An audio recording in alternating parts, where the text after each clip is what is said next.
तो guys video को start करने से पहले मैं आप भाइयों से थोड़ी बात करना चाहता हूं। मैं जानता हूं कि आप में से काफ़ी सारे भाई जो है वो इस चीज़ से नाराज़ है कि मैं जो स्पॉन्सर वीडियो है उन्हें बना रहा हूं, जिस कारण काफ़ी सारे भाई जो है वो नाराज़गी भरी कमेंट जो है वो भी कर रहे हैं। लेकिन गाइस मैं आपको बताना चाहता हूँ कि जो ये स्पॉन्सर वीडियो है वो मैं यहाँ पर मजबूरी में कर रहा हूँ, क्योंकि स्पॉन्सर वीडियो करना अब मेरी मजबूरी बन चुकी है। मैं जानता हूँ कि आप में से काफ़ी सारे भाइयों को ऐसा लगता है कि मैं आपसे झूठ बोलता हूँ कि मुझे यूट्यूब से इनकम नहीं हो रही, लेकिन गाइस ये बात पूरी तरह से सच है। अगर पिछले 2 या फिर 3 महीने की बात की जाए तो मुझे बिल्कुल भी इनकम नहीं हुई है। यूट्यूब से केवल इतनी ही इनकम जो है वो आ रही है जिसमें कि मेरा बस खर्चा ही निकल सकता है। तो इसीलिए आज मैं आप लोगों को यहाँ पर अपना जो यूट्यूब की इनकम है सीधे वही दिखाने वाला हूँ, जिससे कि आप लोगों को यकीन हो जाएगा कि हाँ मैं आप लोगों से झूठ नहीं बोलता हूँ। तो गाइस जो शुरुआत है वो हम अपने जो सेकंड यूट्यूब चैनल है उसे करते हैं। जैसा कि आप देख ही सकते हो मेरा जो ये सेकंड यूट्यूब चैनल है इस पे लगभग 26,500 सब्सक्राइबर हो चुके हैं। और अगर बात की जाए अभी तक मेरे इस चैनल पर कितने पैसे बने हैं तो आप देख सकते हो कि यहाँ पर अभी तक के केवल $39 ही बने हैं, जबकि आज तारीख जो है वो 23 हो चुकी है।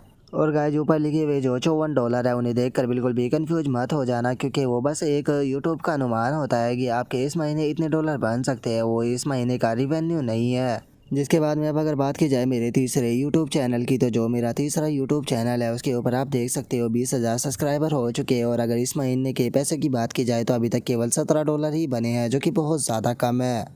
जिसके बाद में अगर बात की जाए मेरे तीसरे यूट्यूब चैनल की, जो कि सबसे मेरा मेन यूट्यूब चैनल है, जिस पे कि लगभग 38,000 सब्सक्राइबर जो है वो हो चुके हैं। और गाइस आपको लग रहा होगा कि जो मेरा ये यूट्यूब चैनल है मेन वाला, इसके ऊपर काफ़ी सारे पैसे जो है वो बन चुके होंगे। तो लो मैं अभी भी आपको इसके भी पैसे जो है वो दिखा देता हूँ। तो जैसा कि आप लोग देख सकते हो कि जो मेरा तीसरा यूट्यूब चैनल है उसके ऊपर भी केवल $66 जो है वो बने हैं, जो कि बहुत ज़्यादा कम है। और अगर सारे डॉलरों को एक साथ में जोड़ दिया जाए तो ज़्यादा से ज़्यादा $120 जो है वो बनने वाले हैं, जिन्हें कि अगर रुपए में मल्टीप्लाई किया जाए तो ज़्यादा से ज़्यादा 10,000 रुपये ही बनेंगे। और अगर मैं गलत नहीं हूँ तो आप सभी भी मेरी इस बात को मानेंगे कि 10,000 रुपये जो होते हैं वो सच में बहुत ज़्यादा कम होते हैं, क्योंकि मैं इस टाइम पर मैं परमानेंटली जो यूट्यूब है उसे ही कर रहा हूँ। और गाइस आप भी इस चीज़ को अच्छे से जानते हो कि जो 10,000 रुपये होते हैं उनमें यहाँ पर गुजारा बिल्कुल भी नहीं होता है। तो इसीलिए मुझे ना चाहते हुए भी जो स्पॉन्सरशिप है वो करनी पड़ रही है। मैं जानता हूँ कि जिन एड्स की मैं स्पॉन्सरशिप कर रहा हूँ वे स्पॉन्सरशिप जो है वो बेकार है, लेकिन उसके बाद भी गाइस मेरे पास में कोई दूसरा रास्ता नहीं है। अगर मुझे पैसे कमाने हैं तो मुझे उसी की स्पॉन्सरशिप करनी पड़ेगी। और चूंकि अभी के टाइम पर मेरे सब्सक्राइबर भी बहुत ज़्यादा कम है तो इसीलिए मुझे स्पॉन्सरशिप भी बहुत ही ज़्यादा सस्ती मिल रही है। तो इसीलिए गाइस प्लीज़ मेरी सिचुएशन को समझने की कोशिश करो। मैं ये नहीं कह रहा हूँ कि आप लोग जो है वो जिस चीज़ की मैं यहाँ पर स्पॉन्सरशिप कर रहा हूँ उस ऐप को जाकर खेलो। बस मैं आपसे इतना चाहता हूँ कि आप लोग जो है बस मुझे सपोर्ट करते रहो। आप लोग जो है जो स्पॉन्सरशिप की वीडियो है उसे देखकर बस इग्नोर कर सकते हो, आपको उसे खेलने की कोई भी ज़रूरत नहीं है, क्योंकि इस चीज़ से हम दोनों का ही फ़ायदा जो है वो होता रहेगा। क्योंकि मुझे स्पॉन्सरशिप से थोड़े बहुत पैसे जो है वो मिलते रहेंगे, जिस कारण मेरा खर्चा भी निकलता रहेगा और मैं आप लोगों के लिए परमानेंटली वीडियो जो है वो भी लाता रहूँगा। क्योंकि जिस टाइम पर मुझे यूट्यूब से अच्छी इनकम जो है वो होना दोबारा से शुरू हो जाएगी तो उसके बाद में मैं जो ये स्पॉन्सरशिप है बेकार वाली इन सभी को बंद कर दूँगा। तो जब तक कि मेरे यहाँ पर यूट्यूब पर थोड़ी सी जो इनकम है वो नहीं बढ़ जाती है तब तक मैं चाहता हूँ कि आप लोग जो है वो बस मुझे थोड़ा सपोर्ट करते रहे। और गाइज मैंने यहाँ पर आपको अपनी इनकम जो है वो इसलिए नहीं दिखाई है कि ताकि आप मेरे ऊपर सहानुभूति दिखाओ। मैंने ये अपनी इनकम आपको इसलिए दिखाई है ताकि मैं चाहता हूँ कि कोई भी भाई जो है वो यहाँ पर गलत ना समझे, क्योंकि गाइज मैं आप में से एक भी पर्सन जो है उसे खोना नहीं चाहता हूँ। आप सभी जो है वो यहाँ पर मेरे लिए मेरी फैमिली की तरह है, तो इसीलिए मैं नहीं चाहता हूँ कि कोई भी भाई जो है वो यहाँ पर गलत समझकर मेरे चैनल को छोड़कर चला जाए। तो मैं उम्मीद करता हूँ कि आप लोगों को जो मेरी बात है वो समझ में आ गई होगी। और उसके बाद भी अगर कोई भाई मुझसे बात करना चाहता है तो वो मुझे इंस्टाग्राम पर मैसेज कर सकता है, वहाँ पर हम लोग जो है वो बात कर लेंगे। तो चलो फिर जो हमारा आज का एपिसोड है उसे स्टार्ट करते हैं। तो जैसा कि लास्ट एपिसोड के अंदर हमने देखा था, वो फॉक्स लड़की जो होती है वो किन फैन से बोलती है कि जैसे ही सेरेमनी ख़त्म हो जाएगी तो उसके बाद में हम लोग जो है वो साथ में बैठकर खाना खाएंगे और अच्छी अच्छी बातें करेंगे। जो सुनते के साथ ही किन फैन जो होती है वो अपने मन में सोचती है कि मैं नहीं जानती हूँ कि ये दोस्त है या फिर दुश्मन, इसीलिए सेरेमनी ख़त्म होने के बाद में मैं जो सिस्टर बोलेंगे है उससे पूछूंगी कि ये लोग हमारे दुश्मन है या फिर दोस्त। और उसके इतना बोलते के साथ ही हम एक ड्रैगन को देखते हैं जो कि भोपो बजाते हुए चिल्ला कर बोलता है कि ठीक है, अब जो ओपनिंग सेरेमनी है 10,000 रेस कंपटीशन जो कि 613वां होने वाला है उसे ऑफिशियली स्टार्ट किया जाता है। और स्वागत कीजिए अब आप लोगों के सामने जो स्टेर स्काई एंशिएंट ड्रैगन क्लैन की 21वीं ड्रैगन एम्परर है वो आपके सामने आ रही है, जो कि इस हेमनली गार्डियन अलायंस की लीडर भी है। और अब उसे देखने के बाद में बाइकिंग जो होती है वो बोलती है कि क्या ये स्टेर स्काई सिटी की लेडी है, लेकिन ये तो काफ़ी अलग है सिस्टर जीलिंग से, और उसी के साथ में ये तो देखने में एक बच्ची लग रही है। जो सुनते के साथ ही किंजियान जो होती है वो उसे चुप करते हुए बोलती है कि तुम अपने मुंह को बंद रखो, क्या तुम्हें सिचुएशन नहीं दिखाई दे रही। और उनके इतना बोलते के साथ ही जो ड्रैगन लीडर होती है वो उन लोगों के सामने आते हुए उन लोगों से बोलती है कि ठीक है, आप सभी लोगों का यहाँ पर स्वागत है। मैं अगर अपना इंट्रोडक्शन दूँ तो मैं स्टेर स्काई ड्रैगन क्लैन की लीडर और उसी के साथ में स्टेर स्काई एंशिएंट सिटी की भी लीडर हूँ। और मैं आप सभी लोगों का यहाँ पर वेलकम करना चाहती हूँ कि आप लोग जो है वो इतनी दूर से यहाँ पर हमारे कंपटीशन के अंदर पार्टिसिपेट करने के लिए आए हो। और ये कंपटीशन जैसा कि आप जानते ही हो कि 10,000 सालों में केवल एक ही बार कराया जाता है। और मैं आप लोगों को बता देना चाहती हूँ कि ये कंपटीशन जो है वो जो स्टेर स्काई एंशिएंट सिटी के फर्स्ट सिटी लॉर्ड जो कि मेरे एंसेस्टर भी थे, उन्होंने यहाँ पर इस कंपटीशन को स्टार्ट किया था, जो कि 7 मिलियन साल पहले किया गया था। जिसका कि मेन पर्पज़ यही था कि अलग अलग रेस के अलग अलग वर्ल्ड से सभी यंग जनरेशन के जो लोग हैं वो यहाँ पर आकर एक दूसरे के साथ में पार्टिसिपेट कर कर यहाँ पर एक दूसरे को अच्छे से समझ सके। और मैं जानती हूँ कि यहाँ पर जितने भी यंग जनरेशन के लोग आए हैं वे सभी के सभी जो है वो जीनियस है, क्योंकि अगर वे जीनियस ना होते तो वे यहाँ पर नहीं आते। लेकिन मैं आप लोगों को एक चीज़ जो है वो याद दिला देना चाहता हूँ कि आपकी जर्नी जो थी उस टाइम पर स्टार्ट हुई थी जिस टाइम पर आपने स्टेर स्काई एंशिएंट सिटी के अंदर अपने कदम को रखा था। क्योंकि यहाँ पर आपको आपसे भी ज़्यादा जीनियस लोग जो है वो देखने के लिए मिलेंगे। लेकिन मैं एक चीज़ क्लियर कर देना चाहती हूँ कि इस चीज़ से कोई फ़र्क नहीं पड़ता कि आप किस सेक्ट से बिलोंग करते हो। अगर आप स्टेर स्काई एंशिएंट सिटी के अंदर हो तो बस आपकी एक ही आइडेंटिटी है। और उसी के साथ में तुम लोगों का यहाँ पर केवल एक ही गोल है कि यहाँ पर जो तुम्हारा अपोनेंट है तुम्हें उसे हराना होगा और उसकी पोजीशन पर जाकर तुम्हें खड़ा होना होगा और इसी तरह से तुम्हें टॉप तक पहुँचना होगा। और मैं यहाँ पर आपको जो कंपटीशन के रूल है उनके बारे में नहीं बताने वाली हूँ, क्योंकि कंपटीशन के रूल जो है वो टैबलेट पर लिखे हुए हैं और मुझे यकीन है कि आप सभी ने उन रूलों को पहले ही पढ़ लिया होगा। और इसी के साथ में अगर बात की जाए रिवॉर्ड की तो मुझे यकीन है कि आप सभी लोगों को रिवॉर्ड के बारे में भी पहले ही न्यूज़ मिल चुकी होगी। लेकिन इस बार का जो कंपटीशन है वो सबसे ज़्यादा रेयर कंपटीशन होने वाला है, क्योंकि इस बार 5 पावरफुल गॉड जो है वो यहाँ पर आने वाले हैं जो कि जज की तरह काम करेंगे। और उसी के साथ में जो आपका रिवॉर्ड है वो भी कंपटीशन के अंदर आपको वही 5 गॉड देंगे।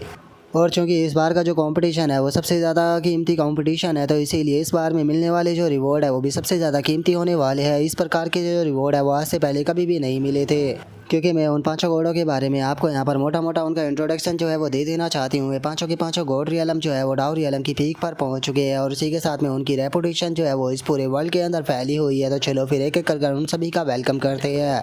तो इसीलिए सबसे पहले वेलकम करते हैं फू शाह का, जो कि पिकॉक पैलेस की मास्टर भी है और इसी के साथ में डीमन इमोर्टल भी है। और इनके बाद में यहाँ पर वेलकम किया जाता है लुओ चूजियान का, जो कि चैंगबाई माउंटेन से यहाँ पर आए हैं। और अब उन्हें वहाँ पर देखते के साथ ही सभी लोग बहुत ही ज़्यादा खुश हो जाते हैं और एक बंदा खुश होते हुए बोलता है कि सच में ये तो पिकॉक पैलेस की लेडी है। तभी दूसरा बंदा बोलता है कि इसका मतलब रूमर्स बिल्कुल सही थे, यहाँ पर जज के रूप में जो लुओ शाह है वो आने वाली है। और इतना बोलते के साथ ही अब सभी लोग जो होते हैं वो फूल वो शाह के लिए वहाँ पर जोर जोर से नारे लगाने लगते हैं और वे चिल्लाते हुए बोलते हैं कि पिकॉक लेडी हम लोग जो है वो आपके बहुत बड़े फ़ैन हैं। और उनके इतना बोलते के साथ ही अब जो कि फ़ैन होती है वो अपने पास में बैठी हुई जो फॉक्स लड़की होती है उससे बोलती है कि जो ये पिकॉक पैलेस की लेडी है ये तो बहुत ही ज़्यादा पॉपुलर है। और उसके साथ में जो ये 2 डीमन है ये शायद आपके डीमन इमोर्टल से बिलोंग करते होंगे। जो सुनने के बाद में जो वो फॉक्स लड़की होती है वो किन फैन से बोलती है कि क्या तुम इनके बारे में नहीं जानती। जो सुनकर किन फैन बोलती है कि नहीं मैं इनके बारे में नहीं जानती। जो सुनकर वो लड़की बोलती है कि ठीक है चलो मैं तुम्हें बताती हूँ। अगर यहाँ पर जो पिकॉक लेडी लुओ शाह है उसके बारे में बात की जाए तो जो करंट पिकॉक किंग है ये उनकी सिस्टर है, जो कि 6 रॉयलों में से एक है। और केवल इतना ही नहीं, जो हमारी एकेडमी पिकॉक पैलेस ब्रांच है ये उनकी डीन भी है। और इसी के साथ में इनकी जो शाइनिंग की पावर है उससे ये लोगों को बहुत ही स्पीड के साथ में हील कर पाती है। यहाँ तक कि ये लोगों की जो शॉल होती है उसे भी हील कर सकती है। ये लोगों का जो मूड होता है उसे शांत कर देती है। यही कारण है कि ये पूरे वर्ल्ड के अंदर बहुत ही ज़्यादा फेमस है। चाहे तुम्हारी बॉडी के अंदर कितना भी खतरनाक पॉइजन क्यों ना हो, चाहे तुम बिल्कुल मरने की कगार पर क्यों ना हो, चाहे तुम्हारे साथ में यहाँ पर कुछ भी क्यों ना हो जाए, लेकिन उसके बाद भी यहाँ पर ये अपने सॉन्ग की मदद से तुम्हें पूरी तरह से हील कर तुम्हें मरने से बचा सकती है। यही कारण है कि सभी गॉड सभी एडल्ट चाहे बच्चे भी क्यों ना हो सभी लोग जो है वो इसे इतनी ज़्यादा रिस्पेक्ट देते हैं। और वहीं अगर जो मिस्टर लुओ है उनके बारे में बात की जाए तो मैं खुद जो मिस्टर लुओ है उनके बारे में ज़्यादा कुछ भी नहीं जानती हूँ, क्योंकि वे हमेशा ही यहाँ पर जो अपनी प्रोफाइल है उसे बहुत ही ज़्यादा लो रखते हैं। लेकिन उसके बाद भी वे एक सुप्रीम एल्डर है और इनके स्टेटस को देख कर ये कहना बिल्कुल भी गलत नहीं होगा कि ये सच में बहुत ही ज़्यादा पावरफुल है। और उनके इतना बोलते के साथ ही जो ड्रैगन लेडी होती है वो चिल्लाते हुए सभी लोगों से बोलती है कि ठीक है सभी लोग जो है वो अपनी सीटों पर बैठ जाइए, क्योंकि दोनों डीमन इमोर्टल जो है वो यहाँ पर आ चुके हैं। तो अब मैं यहाँ पर जो गॉड है सेकंड और थर्ड उन्हें यहाँ पर बुलाने वाली हूँ। और यहाँ पर जो पहली गॉड आने वाली है उसका नाम डिवाना है, जो कि एक मैन गॉड है एक्सट्रीम विंटर रियलम की। और उसी के साथ में अगर जो सेकंड पर्सन है उसके बारे में बात की जाए तो वो मिस्टर शू है, जो कि फॉर्मर हेड है शू फैमिली की। और उसी के साथ में वे daylight fire demon sect की भी एंसिस्टर है। और उसी के साथ में वे इटर्नल डीमन सेक्ट की ग्रेट फैमिली से बिलोंग करती है। और अब मिस्टर शू को वहाँ पर देखते के साथ ही लोग आपस में बातें करने लगते हैं। और एक बंदा बोलता है कि ये स्टेरेस का इन सिटी के अंदर कभी भी इटर्नल डीमन सेक्ट के लोग जो थे वो यहाँ पर नहीं आए हैं, लेकिन मुझे यकीन नहीं होता कि इस बार इटर्नल डीमन सेक्ट के लोग भी यहाँ पर आ गए। जो सुनते के साथ ही उसके पास में बैठी हुई एक और लड़की जो होती है वो बोलती है कि क्या ये इटर्नल डीमन सेक्ट से बिलोंग करती है, और अगर ये यहाँ पर आई है तो अब मुझे कोई भी यहाँ पर सरप्राइज नहीं होगा अगर यहाँ पर कोई बहुत बड़ी प्रॉब्लम क्रिएट हो जाती है तो। जो सुनते के साथ ही तीसरे वाला बंदा जो होता है वो बोलता है कि लगता है कि ड्रैगन क्लैन और जो डीमन सेक्ट है वो यहाँ पर 10,000 सालों के बाद में दोबारा से अपने जो रिलेशन है उन्हें सही करने के बारे में सोच रहे हैं। और उनके इतना बोलते के साथ ही वो फॉक्स लड़की जो होती है वो भी थोड़ी हैरान हो जाती है। और वो हैरान होते हुए बोलती है कि क्या यहाँ पर जज के रूप में इटर्नल डीमन सेक्ट के लोगों को बुलाया गया है। जो सुनकर किन फैन बोलती है कि क्यों, क्या हुआ, क्या इसमें कुछ गड़बड़ है। जो सुनते के साथ ही वो फॉक्स लेडी जो होती है वो बोलती है कि अगर स्टेरिस स्काई एंसेंट सिटी की बात की जाए तो वो हमेशा ही पूरे वर्ल्ड के लिए बहुत ही ज़्यादा अच्छा रहा है। वो हमेशा ही सभी लोगों के साथ में अच्छाई को ही करता है। और लेडी डायना जो है वो यहाँ पर उनकी एक गार्डियन अलायंस से बिलोंग करती है। तो अगर उन्हें यहाँ पर जज के रूप में बुलाया जाता है तो मैं इसे देखकर बिल्कुल भी सरप्राइज नहीं हूँ। लेकिन अगर बात की जाए इटर्नल डीमन सेक्ट की तो उसके रिलेशन जो है वो स्टेरिस स्काई एंसेंट सिटी के साथ में बहुत ही ज़्यादा बुरे है। और इटर्नल डीमन सेक्ट कितना ज़्यादा बुरा है इस बारे में पूरा वर्ल्ड जो है वो जानता है। इनकी सच्चाई जो है वो किसी से भी नहीं छुपी है। और आज से पहले कभी भी स्टेरिस स्काई एंसेंट सिटी ने इन्हें यहाँ पर जज की तरह नहीं बुलाया था। और अगर इस ओल्ड लेडी के बारे में बात की जाए तो ये एलिजिमेंट रियलम की पीक पर है, जो कि लास्ट एरा से बिलोंग करती है। मेरे फैमिली के जो एल्डर थे उन्होंने मुझे इसके बारे में बताया था। पहले जो इटर्नल डीमन सेक्ट है उसके अंदर 7 फैमिलियाँ बिलोंग करती थी, लेकिन पास्ट में उनके बीच में काफ़ी ज़्यादा फाइटें हुई थी। जो इस टाइम पर ये ओल्ड लेडी जो थी इसने यहाँ पर बहुत सारे जो ड्रैगन थे एलिजिमेंट रियलम के उन्हें बिना किसी मर्जी के ख़त्म कर दिया था। इसीलिए ड्रैगन क्लैन इससे बहुत ज़्यादा नफरत करता है। मुझे नहीं लगता कि इस टाइम पर जो ड्रैगन क्लैन है वो इस ओल्ड लेडी से ज़्यादा किसी से भी नफरत करता होगा। इसीलिए मैं हैरान हूँ कि इसे यहाँ पर जज के रूप में बुलाया गया है। और उनके इतना बोलते के साथ ही अब जो इसका इंसेंसिटी की लोड होती है वो चिल्लाते हुए सभी लोगों से बोलती है कि ठीक है, यहाँ पर जो टॉप 4 जज है वो आ चुके हैं, जो कि यहाँ पर आपको टॉप 4 के रिवॉर्ड जो है वो देंगे। तो इसीलिए आप सभी लोग जो है वो तालियां बजाकर इनका स्वागत कीजिए। जो सुनते के साथ ही सभी लोग जो होते हैं वो उनके लिए तालियां जो होती है वो बजाने लगती है। जिसके बाद में अब ड्रैगन लेडी जो होती है वो बोलती है कि ठीक है, अब जो आखिरी पर्सन यहाँ पर आने वाला है मुझे यकीन है कि आप सभी ने उनका नाम ज़रूर सुना होगा। लेकिन उसके बाद भी केवल यहाँ पर ही नहीं बल्कि पूरे यूनिवर्स के अंदर बहुत ही कम ऐसे लोग होंगे जो कि उसके रियल फेस को देखने के बाद में भी आज तक जिंदा है। और उन्हें इस बार मैंने यहाँ पर केवल एज ए गेस्ट ही इनवाइट नहीं किया है, बल्कि मैंने उन्हें यहाँ पर फर्स्ट जज जो है उसके रूप में भी यहाँ पर कंपटीशन के अंदर इनवाइट किया है, जिसके लिए मैंने बहुत ही ज़्यादा एफर्ट जो है वो भी लगाए हैं। इसीलिए मैं आप लोगों को यहाँ पर बिल्कुल भी इंतज़ार जो है वो नहीं कराऊंगी। यहाँ पर जो सबसे लास्ट गोड है वही फर्स्ट प्राइज जीतने वाले को यहाँ पर रिवॉर्ड जो है वो देने वाला है इस कॉम्पिटिशन का। जो सुनते के साथ ही गिन फैन जो होती है वो बोलती है कि लो अब लास्ट गोड आने वाला है। जो सुनकर चैन किंग बोलती है कि पता नहीं ये बुरा होगा या फिर सही। जो सुनते के साथ ही बाइकिंग जो होती है वो बोलती है कि पक्का वो बुरा ही होगा, क्या तुमने नहीं सुना उसने क्या बोला। जो सुनकर गिनजियान जो होती है वो उसे बोलती है कि तुम अपने मुंह को बंद रखो, अगर तुम्हारी आवाज़ किसी ने सुन ली तो यहाँ पर हम लोगों के लिए बहुत ज़्यादा प्रॉब्लम हो जाएगी।